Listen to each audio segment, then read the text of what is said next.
నాకు తెలిసి బహుశా ఇంతటి స్థాయిలో ఒక దేశం దిగజారిపోయిన సంఘటన ఏదీ లేదు. శ్రీలంక మనం విషయం చూసాం, నేపాల్ విషయం చూసాం, బంగ్లాదేశ్లో కూడా చూసాం. కానీ ఇక్కడ జరిగిన సిచ్యువేషన్లో $1 1,40,000 riyals, Iranian currency riyal. So $1 1,40,000 riyals, ఇది అక్కడ పలుకుతున్న ధర. అంటే ఈ స్థాయిలో ఉంది. సో ఈ స్థాయిలో అక్కడ మరీ దిగజారిపోయింది అక్కడ ఫైనాన్షియల్ సిచ్యువేషన్. సో ప్రభుత్వానికి వ్యతిరేకంగా యువకులంతా రోడ్లు ఎక్కారు, అల్లర్లను తీవ్రతరం చేస్తూ ఉన్నారు.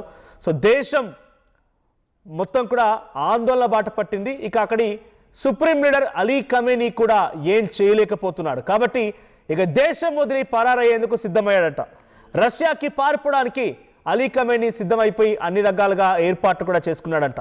ఫ్యామిలీతో పాటుగా మరో 20 మంది కూడా జంప్ అయిపోయారంటగా తెలుస్తోంది. సో ఇప్పుడు ఖమేనీ దేశం విడిచి వెళ్తున్నారంటూ ఇంటర్నేషనల్ మీడియాలో కూడా కథనాలు వెలువడుతూ ఉన్నాయి.